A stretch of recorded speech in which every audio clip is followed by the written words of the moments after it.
What's up, YouTube? Strident here with my boy Agent O, Yo, yo. and as promised, we're finally gonna get our bitch on about about the Green Lantern movie. So yeah, you already heard like in the rant, I complained about small things, but we're gonna go, I guess, in better detail about like some of the stuff that we were just not feeling. So I'll let you start off. I guess first off is just the plot. Like, it felt like it had ADD because it never felt like it developed anything for too long before you were off onto the next thing. Yeah, there was too many things going on all at the same exact time, and too much of the lore. You know, it's like the reasons why they made this movie is because they felt like there was some type of there were interesting parts of the movie, of the comic, that would look good on film, and all the interesting things were the things that they seemed to like gloss over, and they didn't really spend time developing. Because Oa was fucking amazing. Everything about Oa was amazing, and you see Oa for like 2 seconds and that's it. Yeah, the other Lanterns were freaking amazing. Yeah, everybody, like, Sinestro looked badass. They didn't even really focus on him. He just made speeches, and that was kind of lame. I mean, I know he's charismatic and all, but, like, you know, he still deserved to actually have some, like, actual screen time doing things besides beating Hal Jordan's ass. Especially how big of a role he plays in the actual comics, and how Exactly. did they develop a relationship, him and Hal, and, you know, as you'll find out since you've already seen the movie, at the very end, he's going to become Hal's enemy. But it would have had a much bigger impact had they actually established that they'd been friends first. Yeah, for a long time. Yeah, before this stuff happened. Yeah. So the overall plot is really simple. Everyone knows this by now if you're a comic book fan. If you don't, you have this intergalactic peacekeeping organization called the Green Lanterns, and pretty much their greatest warrior gets killed or injured, you know, mortally wounded, while fighting their biggest, quote-unquote biggest enemy, threat, whatever. This hero's name is Abin Sur. He kind of escapes, you know, further injury at the hands of the villain, which is Parallax, and we'll describe him or explain who he is later. He escapes that, you know, getting killed by Parallax, so he can get to Earth and let his ring go find a successor. In the comics, the way this usually works is if the Lantern dies, the ring flies off and goes find someone else. And you don't usually get in a spaceship, fly to the planet of the desired being, and then let your ring go find the guy for you. But it kind of looked like he couldn't have got away fast enough because his ring was like low on power or some shit like that. But so the ring finds Hal Jordan. Hal Jordan is this like douchebag test pilot for Ferris aircraft. And pretty much he's really good at his job because he pushes himself to kind of ignore situations that, like, most of us, our fear reflexes would kick in. So they say he acts as though he's without fear. And that's what the ring is usually attracted to, I guess, when it picks a successor, or even not necessarily a successor, just someone to wield it, period.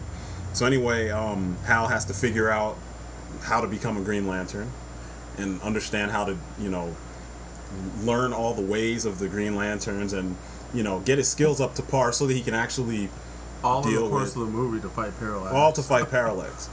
And it's screwed up because if you've read any of the comics, you know how long Hal was a Green Lantern before Parallax was even introduced. So it's like literally he had years and years and years to practice and to hone his skills before he ever even, you know, was thinking about fighting Parallax. I mean, matter of fact, he was already an anomaly amongst Green Lanterns by the time Parallax showed up. So they already were giving him props for, you know, the way he handled himself as a Green Lantern, you know, as like the first human Green Lantern or whatever. But yeah, the movie kind of gives you snippets of all that shit, and then it introduces characters like Hector Hammond, who was like his first real arch nemesis in the books. They don't really introduce him as an arch nemesis, they just introduce him as someone that he knows. He could have even been his friend, and the guy's jealous of Hal because Hal already has the girl, which is another issue I have with the movie, and I said that in the rant. This dude's the nerd, Hector Hammond, and because he's the nerd and he's the brainy character, he usually gets overlooked for the more physically attractive person, the more daredevilish type person. In this case, that's Hal Jordan, and besides that, it's like nerd versus jock syndrome, basically. Yeah, exactly. This is just another nerd, another jock. Except this jock gets to have the fucking Green Lantern ring with all the powers and shit like that, and the nerd gets his fucking brain swollen. Like this, he gets fucked up in this movie. Dude looks horrible. Like his head just keeps it. His brain expands and expands, and the head somehow manages to like expand to encase the brain, and it just. He looks horrible, and he knows it too, but he enjoys the power that he has. But anyway, long story short, while doing an autopsy on Abin Sur's body, left on Earth from the shuttle that he used to get there to find Hal Jordan, Hector Hammond gets infected by a piece of, or a remnant of, Parallax. And so Parallax kind of uses him as some type of beacon, I guess, to find Abin Sur. I don't know. It didn't really seem like that, but somehow this is the reason why Parallax comes to Earth. And also to pretty much soak up all the fear from the humans on Earth so he can take on Oa. Which, and that's another problem I have. Yeah. Earth is smaller than Oa. And then there were all these other planets in the other solar systems that you see before he had to travel through all that shit to get to Earth. And then he comes to Earth, of all places, to soak up fear. I'm like, wait up. Aren't there other planets in the solar system, shit, in the universe he could have got to easier than going to Earth? Or even, it was kind of odd how, and like this is why like I was kind of pissed that they didn't showcase the other lanterns as much too, other than when it was necessary because it had something to do with Hal. Yeah.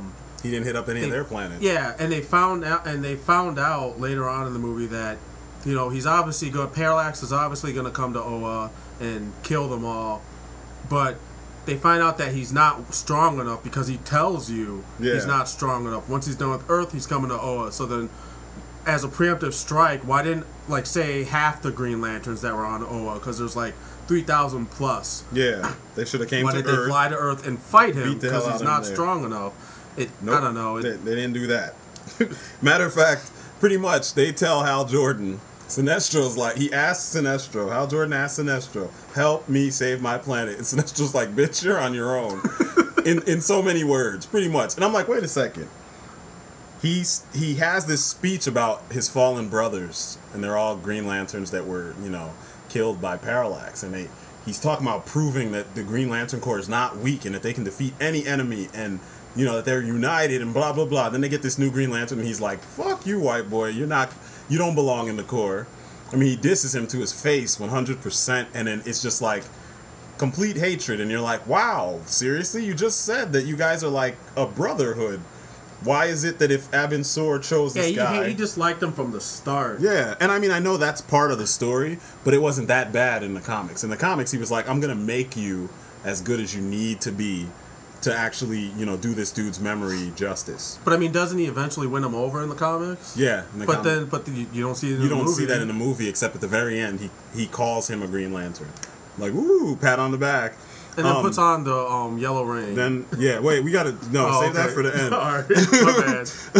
But, overall, okay, action-wise, the movie had some decent action. It was like they tried to choreograph things, and it felt like what a Green Lantern would be. Jeremy Johns said Marvel vs. Capcom, and that's exactly what it felt like when you saw, like when Hal was fighting Sinestro. Mm-hmm. It felt like he was doing moves that I could see them use in a video game or something, Hal made a wall to block something, Sinestro kicked him through the wall, and then created a wall behind him so he could hit the wall, bounce off, and then come back to him so he could hit him with something else. And it felt like there was a good kind of logic behind how Sinestro used the ring. Now, Hal Jordan, though, his ring, the way he used his ring made no sense. The constructs he was making, they explain that the more complex the construct, the more will and concentration you got to put into it. And this cat, it just seemed like he just could make anything. Like, it didn't matter how complex, it didn't matter Yeah, the how range big or was wide. small. I mean, he made 2 jets while he was flying through space in front of the sun, trying to keep himself from being sucked in. So imagine the amount of concentration. And I get that he's supposed to have more will, but that doesn't mean that his constructs are technically sound. And that's the other point. A couple like weeks ago, I put that post up, or that question up, if people thought it was cool for you know, the writers to take, or I think it was Jeff Johns in this case, to take attributes of all the other Green Lanterns and throw them all into Hal to try and make him cooler, as if not enough people knew who Hal was in order to enjoy this movie, or for his personality to shine through, you know? And what they did is they took aspects of Jon Stewart with the technologically sound. I mean, like, his constructs looked like they were like working machines, which is bullshit, because Hal didn't do that kind of stuff until Rebirth, where they tried to negate. They almost made it seem like all lanterns do the same shit with their rings. Hal just does it better. And to me, that's bullshit, because we've had, what, is it 50 or 40 years, maybe even more than that, of Green Lantern stories where progressively you got a better explanation for how these things work, and they separate each lantern by how their imagination or how their mind works when building constructs. Shit, even the animated movies do like a insane job of showing how this stuff works. Because the first construct was a sword. It was something extremely simple. And, like, they're trying to show you that, like, each person... It was a fist, remember? No, they said the first actual... Well, yeah, but they said his first, like, tangible construct was a sword. And it was in... not in this movie, I mean ever. Because in Emerald Knights, they show you the first Green Lantern. Yeah. And they show you, like, what he was going through when he thought of what he could use to actually fight all that. He was fighting like an armada, and they were losing. And he was like, well, if I'm going to die, I'm going to go out with a bang. And he came up with a weapon. And it was a sword that kept growing when he was cutting through things. And he just took out the whole armada by himself. And he's this tiny little dude. It's weird that the animated films seem to do this way better, which almost makes, at least people like me, I think Green Lantern should have been a big budget animated film. It could have been CG, it could have been something else, but... I know, if you're going to make a whole body in CG, yeah, pretty much. Make the rest of the movie in CG. And that brings me to another point. What the fuck was going on with his head and his body in some of the flying scenes? Yeah. Especially the very first flying scene. There's a part where his head is just bobbing in space, and this body, like, his neck is going one way and his body is going a completely different way, and it's like, wow, did you guys miss that in post? Like, what the fuck? What was someone doing? But I don't know. Overall, the movie felt like a mix mash of, like, bad parts. Like, the hero starts out with the girl. He's already in the relationship, and it's already, like, going good for him. Actually, at the beginning of the movie, you see him wake up in bed with one girl, then he goes to work, and he's swooning the other girl, who you learn he already humped this girl, and they already been together. I'm like, okay, cool. I guess that was their way of showing that he's a man whore, because in the comics, he's a real man whore. Yeah. But, I don't know. You can add. I'm talking to you, but. What'd you think of the special effects? I mean, they were all right, but some of the stuff just was amazing. Looked too much like special effects at some parts, and then other parts they looked really good. It was like half and half for me. Like, all the aliens looked really nice. They looked you know, like movie versions of the comics.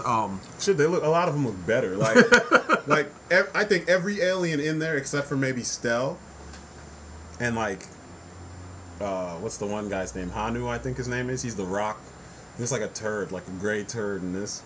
I mean, he kind of looked like that in the books, but he didn't look as bad. He had more of a humanoid form, and I think that was the issue with a lot of the comic designs. They take these aliens and give them human forms and then alien heads, like weird heads, and that's kind of generic. So I think all the aliens, they improved. Stell looked like the most generic of the bunch, because Stell's supposed to be a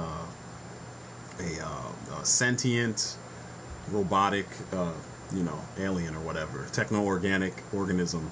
And, like, the designs he's had in the past went from really corny to, like, a little bit better, a little bit better, a little bit better. And then, like, in the 90s, he got this one design that was ridiculous. But I mean, it's kind of irrelevant because he's only in the movie for like, Hell, he's in the background. yeah, for like 5 seconds. So, but overall, the aliens I think looked sick. I thought the special effects in the movie were top notch. It's just that it didn't all fit with the rest of the movie. You know, like some things like that were done way too good, and they should have spent more money coaching these actors to actually coaching the writers to like put the right points in the movie and not overextend themselves to the point where you miss the point. You know.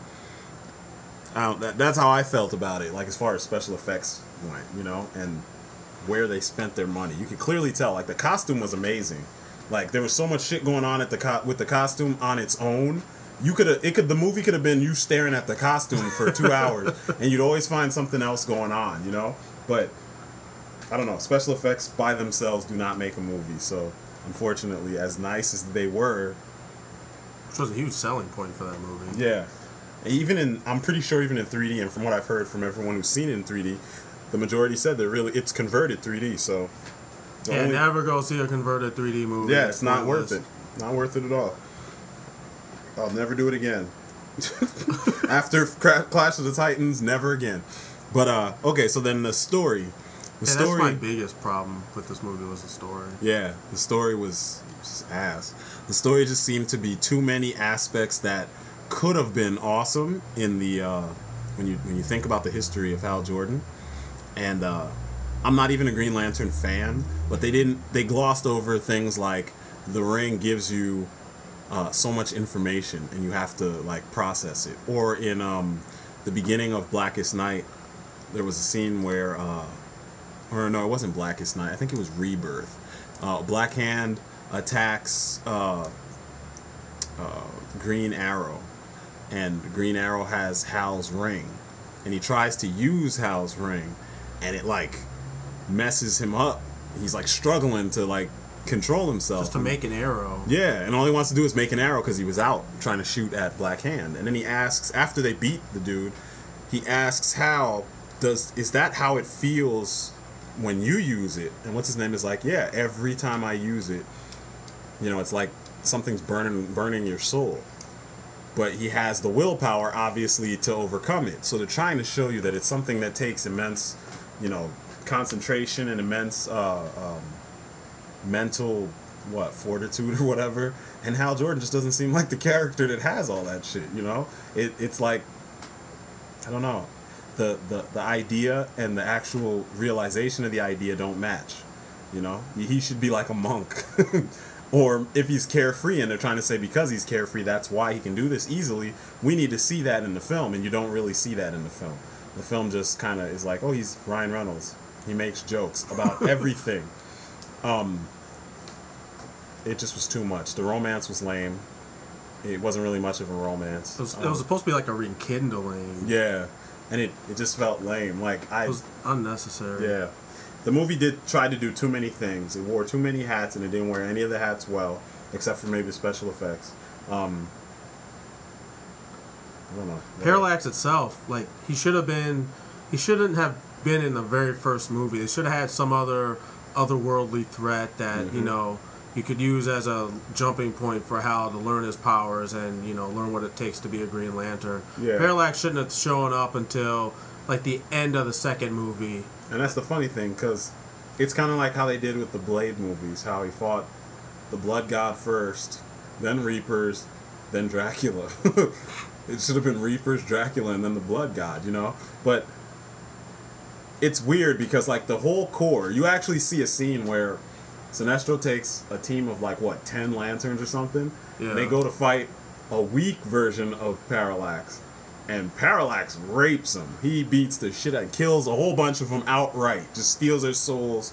Your soul is mine. End of story. But then Hal Jordan by himself defeats Parallax after Parallax absorbed tons of people on Earth. This cat did it by himself, and he didn't do anything amazing either. So it kind of makes you wonder, you just told us all this shit leading up to this point. And then what you show us does not match what you just spent, an hour, maybe 2 hours building up? It was like an hour and a half or so. They're building up Parallax is so evil, he's so powerful, he's so this, he's so that. He's Unicron, basically.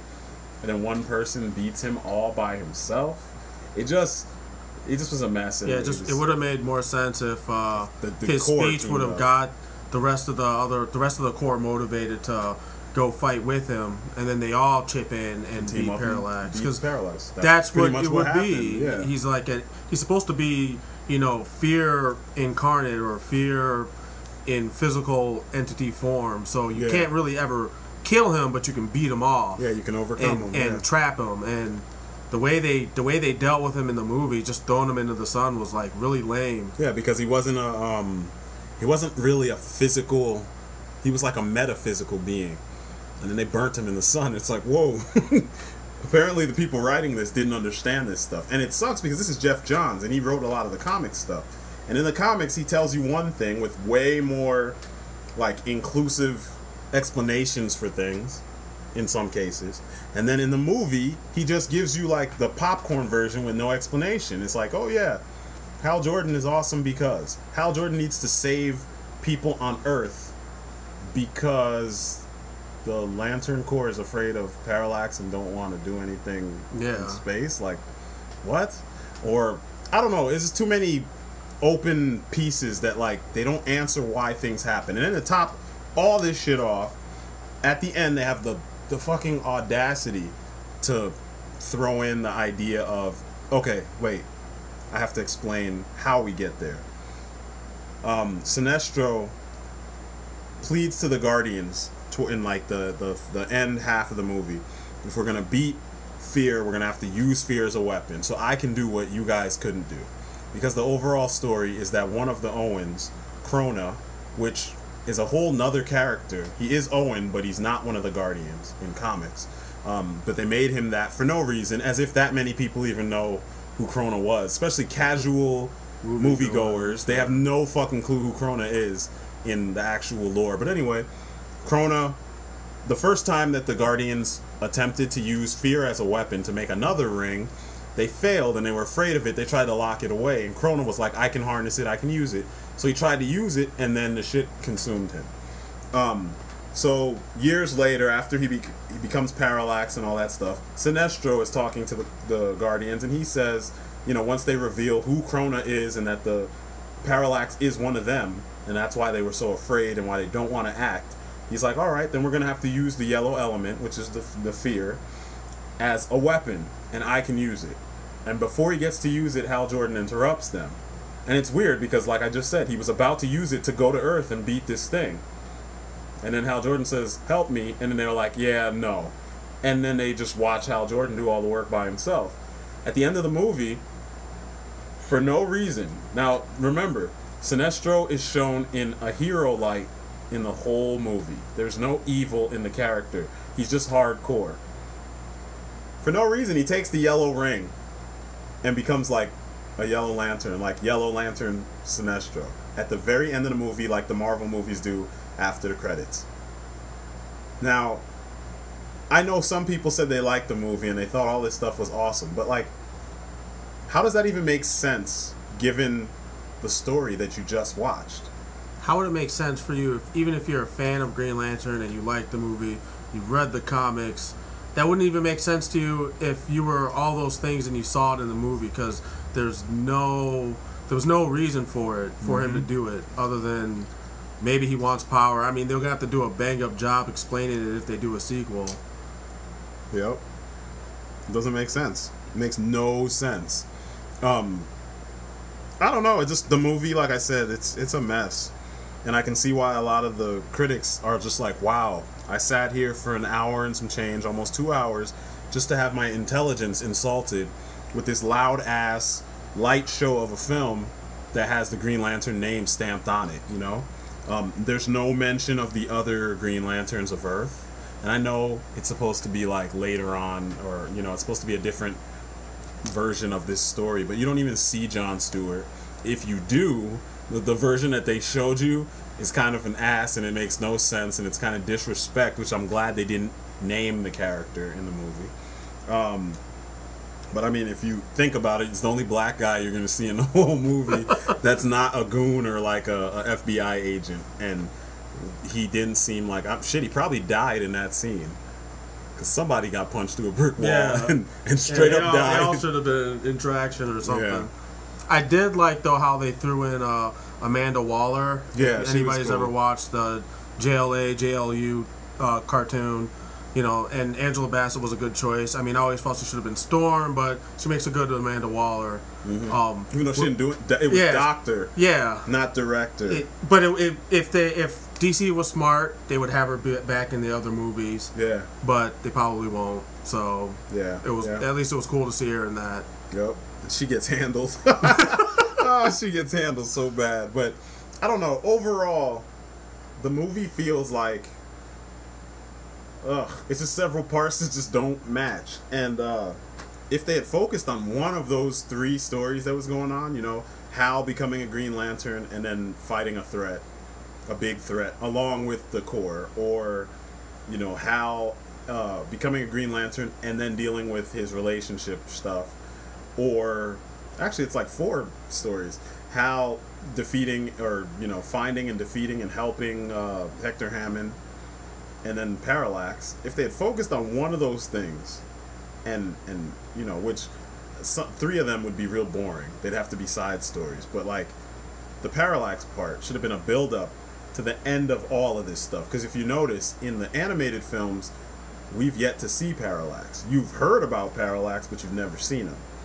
Which means when they do Blackest Night, which Bruce Timm has said that's one of the next Green Lantern films they're gonna do, it's gonna be like he's gonna trim all the fat off of that long ass drawn out story and make that shit actually work. You know, I'm crossing my fingers because most of these movies are awesome, but you would think that they would build up to Parallax and not just say, okay, we wanted a big ginormous special effect for the last boss of our movie. And because they did that, it's like, no. I mean, I don't understand how people can say that the movie's good, but it does all the things Transformers was doing, except it has Ryan Reynolds in it, and everybody's like, oh, it's good. But then when Transformers does it, people are sending death threats to fucking Michael Bay. Which they should. I mean, they should. The movie's horrible. Horrible is horrible, but at the same time, I'm saying, like, you know, if you recognize it in one package, you should recognize it in any package. You know, shit in a gold box is still shit. Just you got a gold box. You know what I mean? Like, we had nice special effects in this movie, but the story was written by like a bunch of monkeys, and it was horrible. Like, it feels like nobody thought of like the implications of what would happen if certain things happen in this film. Everything, like, it just happens, and you're supposed to just accept it. You know, which is like the complete opposite of like movies like the first Iron Man and Batman Begins and The Dark Knight, and even Thor. Thor had a lot of like, you do this and this is what happens, so don't do this, do something else. You know what I mean? Or like, think more about the big picture and less about the moment, and you'll make better decisions. And that was like at the core of Thor. That was the biggest thing. That was the kind of character he was. He always just acted rashly, and then finally it kind of backfired on him, you know? In this, there's really no growth. The character, only growth you have is that he decided to stay a Green Lantern. Nothing about Hal Jordan changed at the end of this movie. And like rule 1 of... Well, he was supposed to have faced his fear. Yeah, that too. But it seemed like, if you watch the beginning of the movie, it seemed like he was fearless at the beginning of the movie. Yeah, it would have made a better point if they had told you, you know, in some way they would have told you that, you know, everybody's afraid of something, and you can never totally conquer fear, but you can use fear as a motivator to help you beat whatever it is you're afraid of or get over it. I mean, what do most people do when they're afraid of heights? They go, and they want to get over it, they go skydiving. Mm-hmm. You know, they turn that fear into a strength motivator, and it kind of never seemed like they wanted to. It's like they wanted to say it and didn't know how to say it. Yeah. So yeah, I wouldn't. If you can find a alternative means of watching this movie, find an alternative means that doesn't involve. Doesn't involve you ending up in jail. Yeah, and doesn't involve any type of money. Maybe get a friend to I don't know. Con a friend into taking you and having them foot the bill. Have them foot the bill, and then you can watch and it. if you're a girl, you can use, and you want to see the movie, you use can your feminine. dude. Yeah, use your feminine wild so that you don't have to pay money for this atrocious, attempt at a superhero movie. I mean, there's aspects of it that aren't horrible, but overall, it's a waste of time, and you'd be better off actually reading a book in this case. So, and in this case, go out. You'd be better off going and getting either Green Lantern Emerald Knights or Green Lantern First Flight, and you'd get a much better idea of how it is. Yeah. I mean, and even those movies, they're not perfect. Especially not First Flight is not perfect because it still has the issue of Hal Jordan taking on attributes of Kyle Rayner and Jon Stewart, but it's a way better movie. You actually I'm rooting for Hal Jordan in those films because he's a way better guy, way more interesting guy. He feels like a complete person, not just some another white guy in a costume that can do anything. You know what I mean? People don't like it when Superman does it. They shouldn't like it in this case. So I don't know. If you like it, hey, we can agree to disagree. I don't like it. I think the movie is kind of a waste of time. If I was to rate it on a score from 1 to 5, I give it a 1. And the story has to match all the other parts, and the story is like the worst enemy of this movie. And I don't know. I couldn't recommend this in my right mind. Yeah, I'm not even gonna rate it because it doesn't deserve a rating to me. So damn. Well, we've ranted long enough, so stay tuned. We'll have some other reviews and rants and good stuff up. All right, peace, people. Peace outside.